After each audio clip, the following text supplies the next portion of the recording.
Assalamualaikum dan salam sejahtera semua.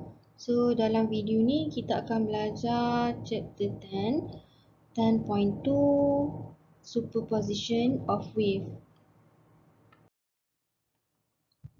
10.2 Superposition of waves. Principle of superposition states that whenever two or more waves traveling in the same region, the resultant displacement at any point is the vector sum of their individual displacement at that point. Okay. Principle of superposition states that whenever two or more waves traveling in the same region, the resultant displacement at any point is the vector sum of their individual displacement at that point.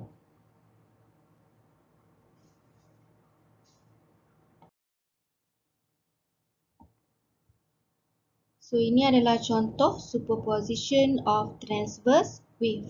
Okay, so we have two waves. Okay, red wave. Okay, red wave travel to the left, propagate to the left, and then blue wave propagate to the right. Okay, so these two waves interfere and produce superposition of wave. So hasilnya adalah yang bawah ni lah. Okay, yang bawah ni adalah superposition of two wave. Okay.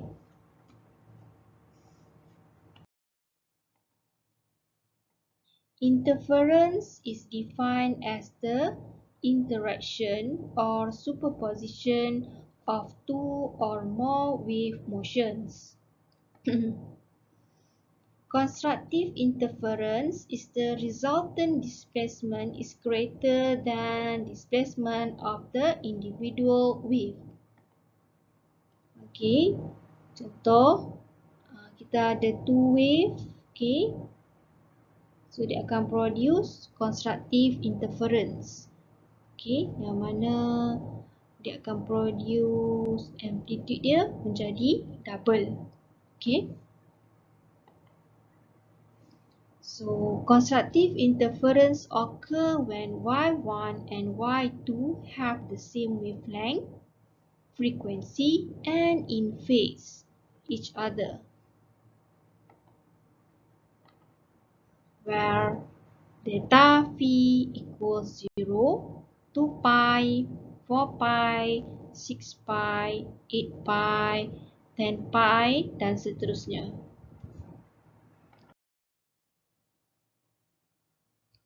Destructive interference is the resultant displacement is less than the displacement of the individual wave or equal to 0. So, ini adalah contoh destructive interference yang mana hasilnya crest and trough cancel each other. So, destructive interference occur when Y1 and Y2, okay, wave 1 and wave 2 have the same wavelength, frequency, and antiphase. Antiphase means out of phase, pi radian each other, where delta phi equals pi, 3 pi, 5 pi, 7 pi, and 9 pi, dan seterusnya. Stationary wave. Okay, nama lain untuk stationary wave adalah standing wave. Okay, it is defined as a form of wave in which the profile of the wave does not move through the medium. Okay, it is formed when two waves which are traveling in opposite direction and which have the same speed, frequency, and amplitude are superimposed. For example, consider a string stretched between two supports that is plucked like a guitar or violin string. Okay, violin string as shown in figure below. Okay, like this. Okay, so this is the incident wave.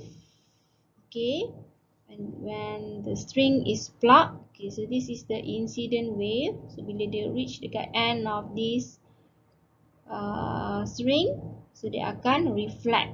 Okay, dia akan reflect, dia akan produce reflected wave. So akan ada two wave, incident wave and reflected wave. So dia ada dua wave lah. Okay, two wave. So wave travelling opposite direction. Okay, one move to the right and two move to the left. So dia akan produce stationary wave, or it is also known as standing wave. Okay, so the wave profile does not move through the medium. So kita akan nampak dia statik, dia tak bergerak. Okay, yang mana ini adalah position node. Okay, kat sini adalah position antinode. Okay, dan node. Okay, repeatedly lah. Okay, antinode, node, antinode dan node. Okay. When the string is plucked, the progressive wave is produced and travel in both directions along the string. At the end of the string, the wave will be reflected and travel back in the opposite direction.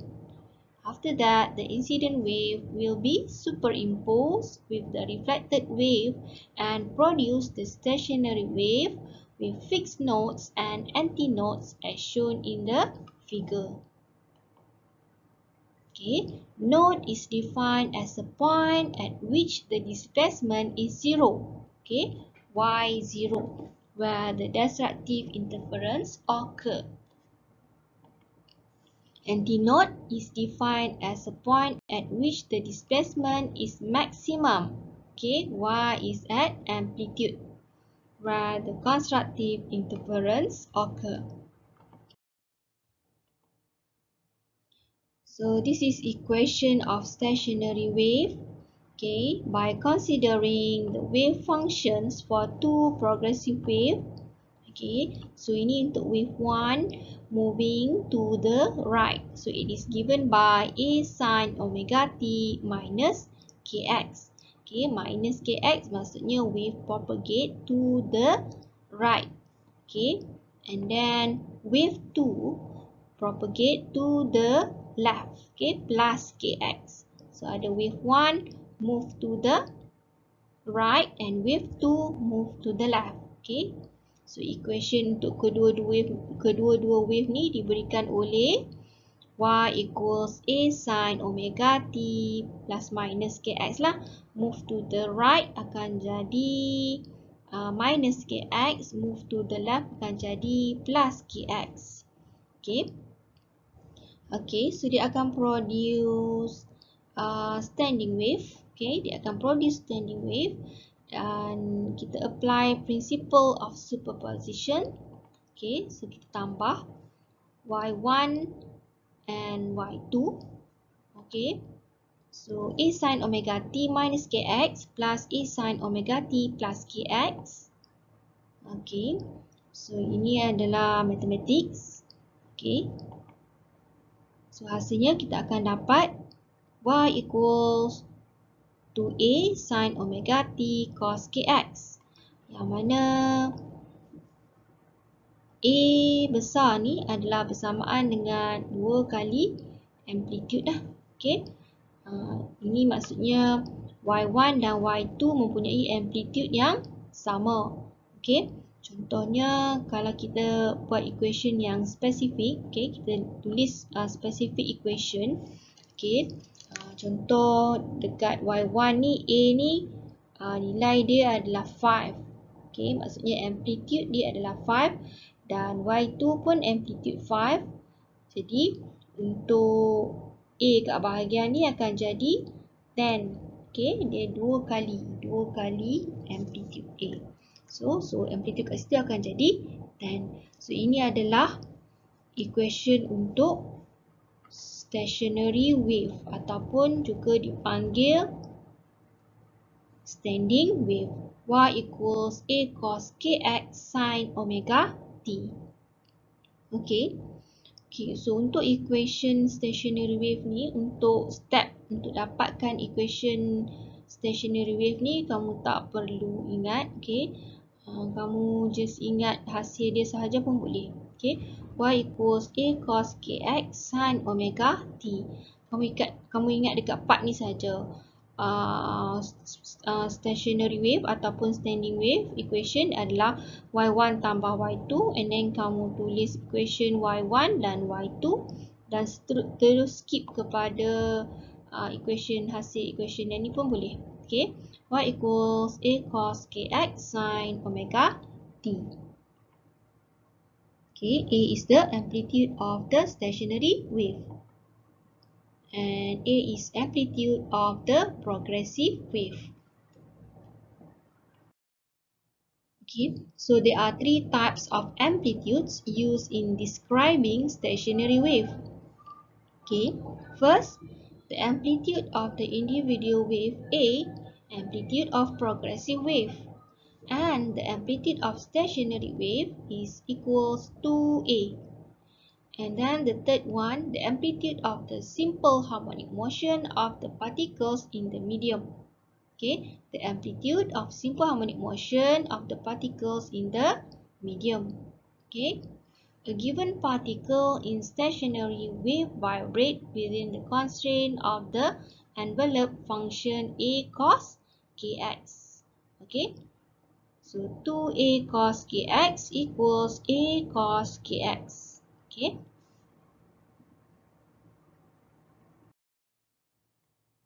Okay, ini adalah graph of displacement against distance, y against x. Okay, y adalah displacement. Okay, y ni adalah displacement dan x adalah distance. Okay. Okay, so kita boleh bahagikan kepada 2 lambda. Okay, 2 lambda. Okay, ini satu cycle. Okay, satu cycle, satu lambda lah. Okay, ni cycle yang kedua, 2 lambda. Okay, yang ni untuk satu wave. Okay, position antinode dan node. Ni wave yang kedua. Okay, so ini adalah position untuk antinode. Sini position untuk nodes. And then antinode dan nodes. So kalau kamu tengok dekat graph ni, okay, antinode dia berlaku bila y berada dekat maksimum atau berada dekat amplitude. Okay, ni antinode. Ni semua ni antinode.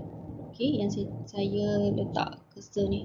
Okay, dan nodes nodes ni berlaku bila y sama dengan 0. Okay, y dekat 0 berlaku nodes. Di sini nodes, sini nodes. Okay, ni pun nodes. Okay, nodes. Okay, so daripada sini kita nampaklah yang antinode bila y0 dan x0, antinode berlaku dekat y0. Okay, dan juga dekat x equals lambda over 2 and lambda, and then 3 lambda over 2. Okay, dan untuk nodes dia berlaku dekat lambda over 4, 3 lambda over 4, 5 lambda over 4 and 7 lambda over 4. Okay. Okay, ini adalah explanation untuk graph tadi.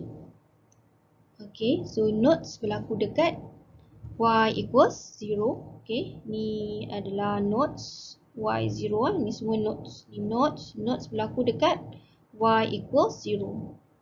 And then antinodes berlaku dekat y equals amplitude. Okay, dekat y sama dengan amplitude. Ni adalah kedudukan antinode. Antinode.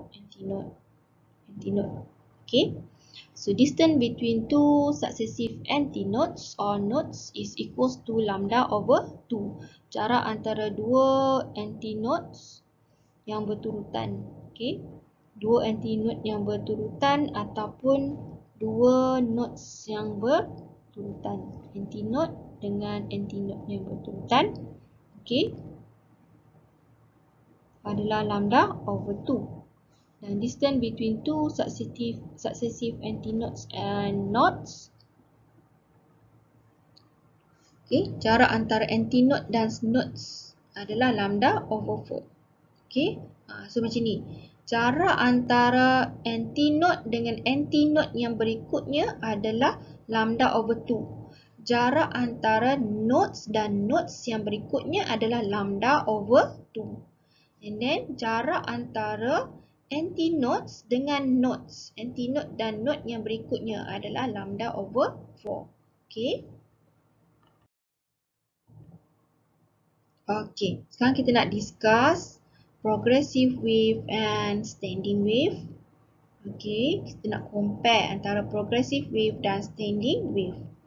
Okay, untuk progressive wave, wave profile move. But for standing wave, wave profile does not move. Okay, and then for progressive wave, all particles vibrate with same amplitude. But for standing wave, particles between two adjacent nodes vibrate with different amplitudes. Okay. And then to progressive wave, neighboring particles vibrate with different phases. And for standing wave, particles between two adjacent nodes vibrate in phase. Okay. For progressive wave, all particles vibrate. But for standing wave, particles at nodes do not vibrate at all. Okay. And for progressive wave produced by a disturbance in a medium. Okay, but for standing wave, it produced by the superposition of two waves moving in opposite direction. Okay, and for progressive wave, they transmit energy, and standing wave does not transmit energy. Okay, thank you class.